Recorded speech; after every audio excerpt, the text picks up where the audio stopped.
শুধু দর্শক, এখন দেখবেন বিশ্ব সাক্ষরতা দিবস উপলক্ষে বিশেষ আলোচনা অনুষ্ঠান সাক্ষরতা দিবস ও বাংলাদেশি অর্জন। অনুষ্ঠানটি প্রযোজনা করেছেন মোহাম্মদ শাহজালাল সর্দার।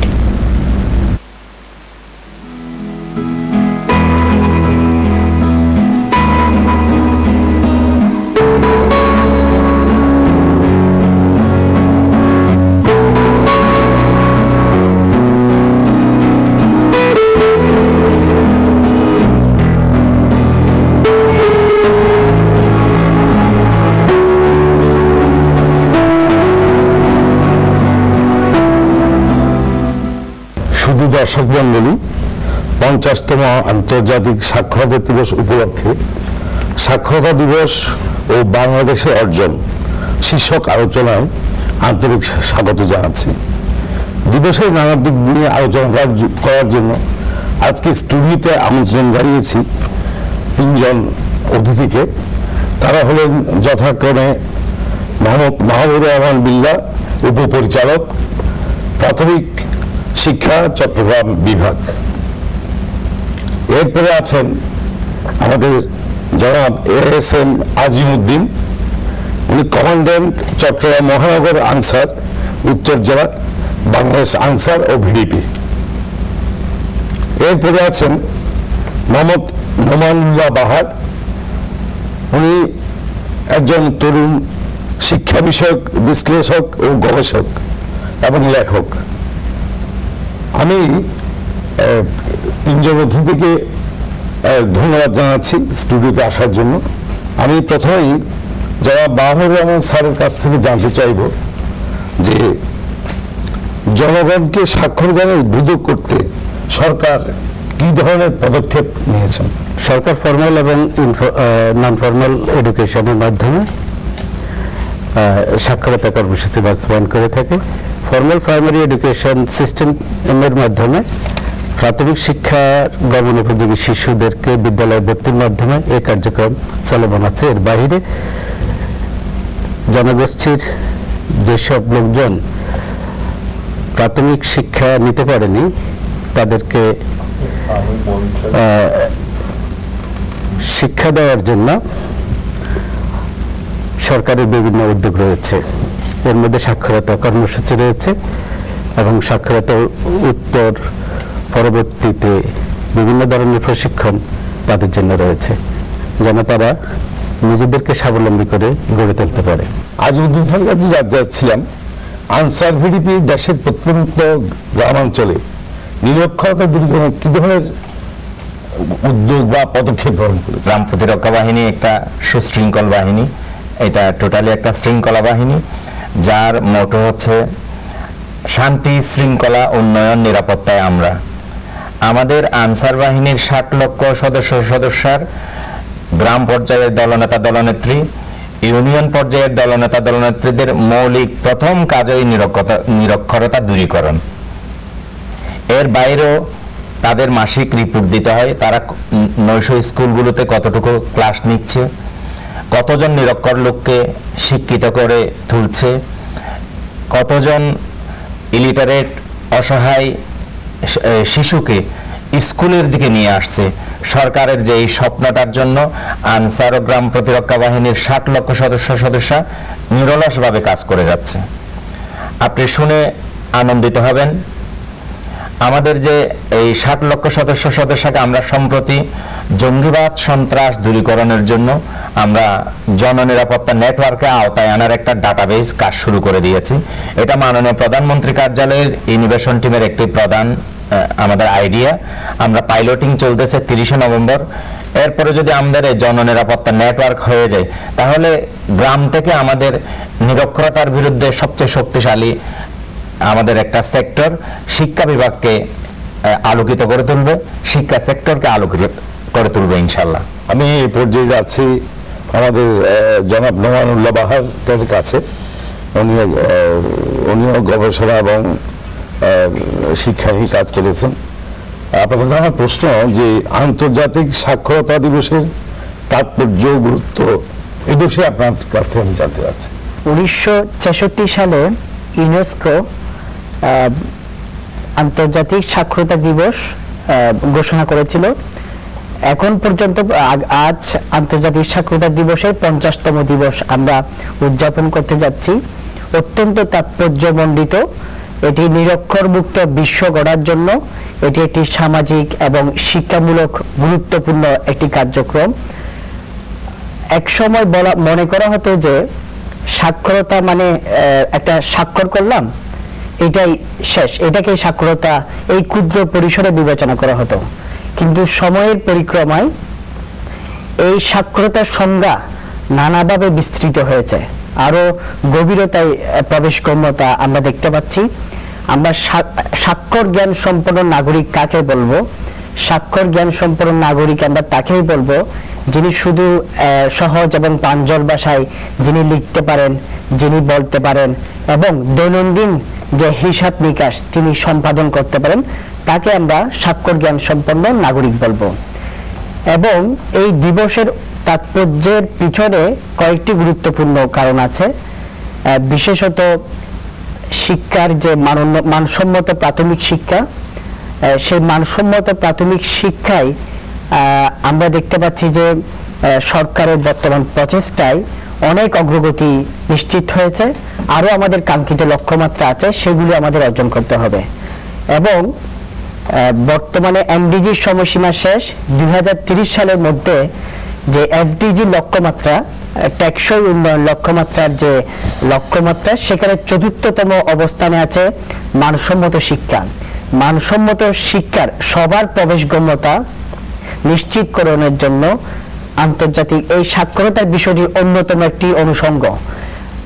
এসডিজির বাস্তবায়ন করার জন্য সাক্ষরতাটাকে বিষয়টিকে আরো বেশি আমাদের সে বিষয়ে জনসচেতনতা বৃদ্ধি, সরকারের পাশাপাশি সামাজিক সংস্থাসমূহকে এই বিষয়ে অনেক বেশি প্রাগ্রসর ভূমিকা পালন করতে হবে।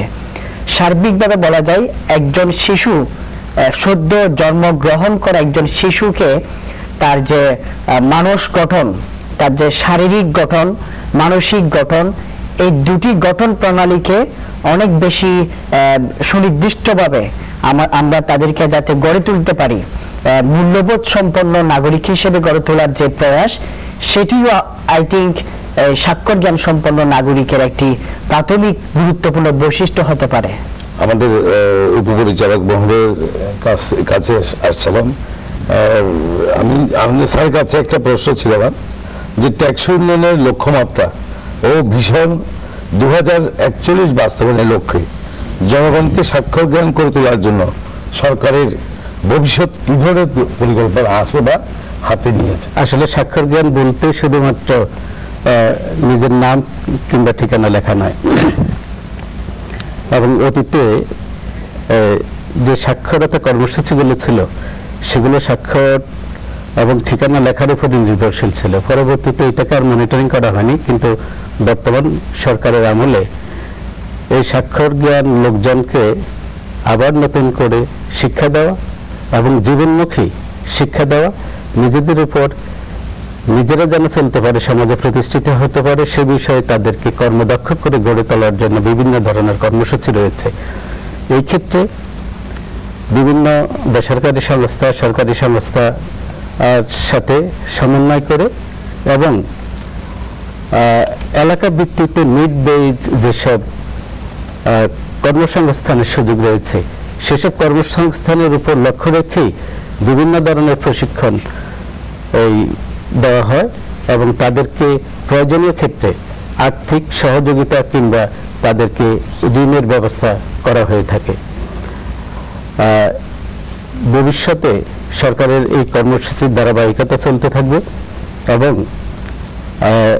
একটা দক্ষ জনগোষ্ঠী গঠনের ক্ষেত্রে প্রাথমিক ও গণশিক্ষা মন্ত্রণালয় ভবিষ্যৎ নাগরিক তৈরিতে বিরাট ভূমিকা রাখছে এবং আন্তর্জাতিক মানের শিক্ষা এদেশের বিদ্যালয়গুলোতে যেন দেওয়া হয় সে বিষয়ে বিভিন্ন ধরনের কর্মসূচি পালন করে যাচ্ছে।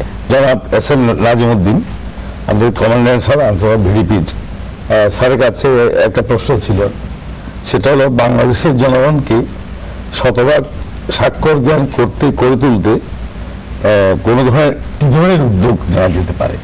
আপনি জানেন সরকারের এই যে কর্মসূচি যে প্রোগ্রামগুলোকে আমি 4 ভাগে দেখি। আমাদের প্রাথমিক অবস্থান ছিল শুধু স্বাক্ষর জ্ঞান, এরপরে আমরা ইনফ্রাস্ট্রাকচারগুলো ডেভেলপ করেছি। এখন সরকার যে আমাদের গুণীজনরা এখন বলেন যে স্বাক্ষর সাইন করা প্রাথমিক নাম ঠিকানা লেখাটা এখন আমাদের সাক্ষরতার স্ট্যান্ডার্ড না। আমরা এটাকে এখন কম্পিউটারাইজ, আমাদের আইসিটি ভিত্তিক জ্ঞানগুলো কিন্তু এখন শিক্ষার মৌলিক অধিকারে চলে আসছে। আমাদের জননেত্রী শেখ হাসিনা এই যে ডিজিটাল বাংলাদেশ এবং আমাদের যে এসডিজির কথা বললেন, এখানে আমরা এই যে আমাদের আইসিটি সেক্টরটা আমাদের মৌলিক অধিকারের মধ্যে চলে আসছে। এই জন্য এইটা যেমন দরকার, আমি তৃতীয় পর্যায়ে, চতুর্থ পর্যায়ে আমি আরেকটা জিনিস দেখি যখন আমরা এসডিজি বাস্তবায়ন করব, আলোকায়নের শিক্ষা, যেমন মানুষকে আলোকিত করে তোলা। জঙ্গিবাদ সন্ত্রাস যদি আমরা মানুষ থেকে, সমাজ থেকে শিক্ষাগতভাবে মৌলিকগতভাবে আমরা দূর করতে চাই, তাহলে আমাদেরকে আলোকায়নের শিক্ষা প্রয়োজন হবে, মানুষকে আলোকিত মানবিকতা নৈতিকতা শিক্ষা দেওয়ার জন্য। ঠিক তেমনি ভাবে আমাদের আইসিটি শিক্ষাটাও আমাদের মৌলিক শিক্ষার মধ্যে চলে আসবে। সরকারের স্বপ্ন আমি সেটা দেখতে পাচ্ছি। এই জন্যই আমরা আনসার গ্রাম প্রতিরক্ষা বাহিনী যে কাজটা করেছে, আমাদের ডিজিটাল বাংলাদেশের যে কনসেপ্টগুলোকে আমরা সমাজের প্রতিটি স্তরে, আমরা আমাদের গ্রাম প্লাটুন, আমাদের শহর প্লাটুন, আমরা ডিজিটাল নেটওয়ার্ক, প্রতিটা স্তরে আমরা এই এসডিজির এই লক্ষ্যমাত্রাকে আমরা বাস্তবায়ন করে চলছি। এবং আশা করি সরকার আমাদের এই 2041 আগেই 2041-এর আগেই একটা আধুনিক বাংলাদেশের জন্য ঘরে ঘরে শিক্ষার আলো জ্বেলে তুলতে পারবে। আমি এরপরে যাচ্ছি জনাব মানারুল্লাহ বাহারের কাছে। আমার প্রশ্ন আছে যে নিরক্ষরতা দূরীকরণে সামাজিক শক্তিগুলো কিভাবে ভূমিকা রাখতে পারে? স্বাধীনতার 4 দশক পরে প্রাথমিক শিক্ষায় মেয়ে শিশুদের স্কুলে গমনের প্রবৃদ্ধি এবং অন্যান্য অনেকগুলি সূচকে কিন্তু যথেষ্ট অগ্রগতি সাধিত হয়েছে। সরকারের পাশাপাশি যে সামাজিক সংস্থা বা বেসরকারি উন্নয়ন সংস্থা সমূহ আছে বা নাগরিক সমাজ স্বেচ্ছায় এই ক্ষেত্রে অনেক বেশি কার্যকর ভূমিকা পালন করতে পারে, আমরা সেটা মনে করি। আজকে বর্তমানে যে আমরা দেখতে পাচ্ছি প্রাথমিক শিক্ষার মানসম্মত প্রাথমিক শিক্ষা নিয়ে, মৌলিক এই শিক্ষার মানদণ্ড নিয়ে আমাদের নতুন করে ভাবারও অবকাশ আছে বলে মনে করি। আজকে একটি বিষয় গুরুত্বপূর্ণ যে আমাদের পার্শ্ববর্তী রাষ্ট্র ভারতে একজন শিশু জন্ম লাভের পরে সে কিভাবে হাতের লেখা শিখবে, তার হাত কিভাবে চলবে লেখার ক্ষেত্রে, এবং উচ্চারণ শৈলী, শুদ্ধ বানান ইত্যাদি ক্ষেত্রে কিন্তু আমাদের অনেক এখনো ঘাটতি আছে। আমরা এই সকল বিষয়গুলো, যেমন আমার উচ্চারণ শৈলী, আমার শুদ্ধ বানান, আমার এই যে আমরা এক এক এলাকায় এক এক প্রতিষ্ঠানে আমরা এক একভাবে এটা উচ্চারণ করি বা লিখতে শিখি। আমাদের শিক্ষকরা সেভাবেই শিখান এক একভাবে, বিভিন্নভাবে, বিভিন্ন অঞ্চলে বিভিন্নভাবে এটা প্রকাশ আছে। প্রকৃতপক্ষে এটার সুনির্দিষ্ট বৈজ্ঞানিক কৌশল আছে, কিভাবে হাতের লেখা শিখবে, কিভাবে সেগুলো আত্মস্থ করবে, কিভাবে উচ্চারণ শৈলী আত্মস্থ করবে, সেগুলি বৈজ্ঞানিক কৌশল আছে যা ভারতে এবং অন্যান্য উন্নত রাষ্ট্রে, উন্নত বিশ্বে এটা অনুসরণ করা হয়। আমাদের এখন এই বিষয়ে অনেক বেশি প্রাধান্য দিয়ে সরকার এবং সামাজিক সংস্থা সমূহ কিভাবে আমরা প্রাথমিক শিক্ষায় অন্তর্ভুক্ত করার বিষয়টা, এই যে বিশেষত স্বাক্ষর জ্ঞান সম্পন্ন নাগরিক গঠন করতে হলে বা তাদেরকে গড়ে তুলতে হলে আমাদের অবশ্যই এই বিষয়ে অনেক বেশি প্রাধান্য দেওয়া উচিত, যে আমরা হাতের লেখা কিভাবে শিখাবো সারা বাংলাদেশে। এটা একীভূত একটা কর্মসূচি, একীভূত একটা কর্মধারা প্রণয়ন করা প্রয়োজন। পাশাপাশি আপনি যেটা বলেছিলেন যে সামাজিক সংস্থা সমূহ কি ভূমিকা রাখতে পারে, আপনি জেনে আনন্দিত হবেন যে বাংলাদেশের তরুণদের, শিক্ষিত তরুণরা অনেকে কিন্তু এখন পথ শিশুদের বিভিন্ন বিদ্যায়তন গড়ে তুলেছে। তারা তাদের টিফিনের টাকা খরচ করে বা নানাভাবে তারা স্বেচ্ছায় পথ শিশু যারা আমরা যাদেরকে নেগেটিভ ভাবে বলি যে টোকাই, সে সকল শিশুকে শিক্ষার মূল স্রোতে ফিরিয়ে আনতে তারা পথ শিশুদের নানামুখী শিক্ষায় এই যে সাক্ষরতার বিষয়কে আরো বেশি প্রমোট করার জন্য তারা অন্তর্ভুক্ত করছে। এটি একটি গুরুত্বপূর্ণ ভূমিকা। এই যে পাশাপাশি বেসরকারি উন্নয়ন সংস্থা ব্র্যাক এবং অন্যান্য অনেক সংস্থাই কিন্তু সরকারের পাশাপাশি কার্যকর ভূমিকা পালন করছে বলে আমরা মনে করি, আমরা দেখতে পাচ্ছি সেটা। সুতরাং আমরা চাই যে শিক্ষায় সকলের প্রবেশগম্যতা, কাউকে পিছনে রেখে নয়। আমরা 99% যদি শিক্ষিত নাগরিক হই বা অক্ষর জ্ঞান সম্পন্ন নাগরিক হই, 1% যদি পিছনে রেখে দিই তাদেরকে, তাহলে কিন্তু এসডিজির লক্ষ্যমাত্রা অর্জন সম্ভব হবে না। সুতরাং টেকসই উন্নয়নের লক্ষ্যমাত্রা অর্জনের জন্য এবং বাংলাদেশের যে নিম্ন মধ্যম আয়ের দেশে বাংলাদেশ উপনীত, এটা থেকে আমাদের যে সমৃদ্ধ বাংলাদেশ গঠনের জন্য আমাদের মানসম্মত প্রাথমিক শিক্ষা, আমাদের সামাজিক সংগঠনকে, নাগরিক সমাজকে আরো বেশি জনসচেতন হতে হবে, আরো বেশি কার্যকর ভূমিকা পালন করা উচিত। আমরা প্রায় অনুষ্ঠানের শেষ দিকে চলে এসেছি। আমার শেষ প্রশ্ন আমাদের জনাব মাহবুব স্যারের কাছে, উনি উপপরিচালক প্রাথমিক শিক্ষা চট্টগ্রাম বিভাগের। স্যারের কাছে প্রশ্ন হল, সাক্ষরতা দিবসের এই দিনে জনগণের প্রতি আপনার কি আহ্বান থাকবে? আহ্বান থাকবে জঙ্গিমুক্ত বাংলাদেশ গঠনে আমরা যেন সবাই ভূমিকা রাখি এবং এই দেশকে গড়ার জন্য আমরা শুধুমাত্র নিজকে কিংবা নিজের পরিবারকে শিক্ষিত করে তুলব না, আমার আশেপাশে যারা আছে এই সমাজের একজন হিসাবে আমরা যেন যারা বঞ্চিত শিক্ষা থেকে, শিক্ষার সুযোগ থেকে বঞ্চিত, তাদের প্রতি দৃষ্টি রাখি এবং তাদের শিক্ষাকে আমরা যেন এগিয়ে নিতে পারি সে বিষয়ে অবদান রাখি। আমার একটা প্রশ্ন ছিল জনাব নোমানুল্লাহ বাহার এর কাছে, সেটা হলো যে আপনি যে বললেন যে সামাজিক শক্তিগুলো কাজ করবে নিরক্ষরতা আন্দোলনে, কিন্তু কিভাবে? এটা তো খুব জটিল একটা বিষয়। আমাদের সামাজিক শক্তিসমূহ ইতিমধ্যে অনেক কার্য সম্পাদন করেছে, কিন্তু আজকে বাংলাদেশের যে অর্জন বা প্রাথমিক শিক্ষা বলি বা স্বাক্ষর জ্ঞান সম্পন্ন নাগরিক তৈরির ক্ষেত্রে বর্তমান যে সফলতা, তার পিছনে কিন্তু গুরুত্বপূর্ণ চালিকা শক্তি ছিল সামাজিক শক্তিসমূহ। সরকারের পাশাপাশি তারা গুরুত্বপূর্ণ ভূমিকায় অধিষ্ঠিত ছিল। আজকে সামাজিক সংগঠন সমূহকে আরো বেশি গতিশীল ভূমিকা রাখতে হবে। যেমন আমরা শিশুদের দিকে যেমন আমাদের নজর থাকবে, ঠিক তেমনি প্রবীণ যারা বয়স্ক তাদেরকেও স্বাক্ষর জ্ঞান সম্পন্ন নাগরিক হিসেবে গড়ে তুলতে শিক্ষিত তরুণ সমাজ, বিভিন্ন শিক্ষা প্রতিষ্ঠান, সামাজিক সংগঠন সমূহকে এগিয়ে আসতে হবে। প্রান্তিকতার দিকে বিশেষ নজর দিতে হবে, যেমন আদিবাসী, প্রতিবন্ধী, কন্যা শিশু, পথ শিশু এবং এই ধরনের যারা বিচ্ছিন্ন এলাকা, এই সকল শ্রেণীকে স্বাক্ষর জ্ঞান সম্পন্ন নাগরিক হিসেবে গড়ে তুলতে আমাদেরকে বিভিন্ন ক্যাম্পেইন প্রচারণা চালাতে হবে। পাশাপাশি আজকে আত্মসচেতনতা, একজন এই যে প্রবীণদের কথা বললাম, তারা যদি স্বাক্ষর জ্ঞান সম্পন্ন হয়, তাদের ভবিষ্যৎ প্রজন্মকে তারা আত্মনির্ভরশীল জাতি গঠনের ক্ষেত্রে তারা ভবিষ্যৎ প্রজন্মকে অনেক প্রণোদনা যোগাতে পারবে বলে আমরা মনে করি। আপনাকে অনেক ধন্যবাদ। আমার শেষ প্রশ্ন ছিল জনাব এএসএম আজিমউদ্দিন স্যারের কাছে, সেটা হলো শৃঙ্খলা বাহিনীর একজন কর্মকর্তা হিসেবে সাক্ষরতা সফল করার জন্য এবং দেশের একজন গুরুত্বপূর্ণ দায়িত্ব পালনকারী হিসেবে আপনারা বা আপনার বাহিনী কি অবদান রাখতে পারে? আমাদের বাহিনীর মহাপরিচালক মেজর জেনারেল আমাদের মিজানুর রহমান স্যার একজন চৌকস একজন কর্মকর্তা। তিনি আমাদের সার্বক্ষণিক অনুপ্রেরণা দিয়ে যাচ্ছেন।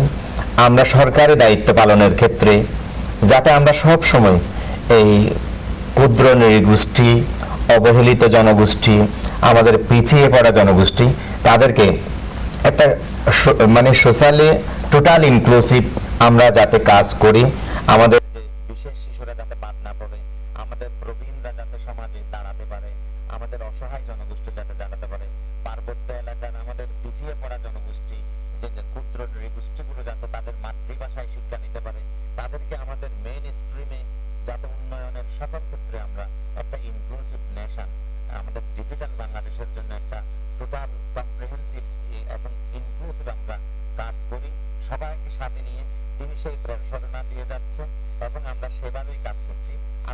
আমরা ডিজিটাল বাংলাদেশের জন্য আদর্শ নাগরিক এবং সাথে সাথে নিরক্ষর মুক্ত বাংলাদেশ প্রতিষ্ঠা করতে পারবো। প্রিয় দর্শক মন্ডলী, 50তম আন্তর্জাতিক সাক্ষরতা দিবসের এই অনুষ্ঠানে আমরা অনেক কিছু জানলাম।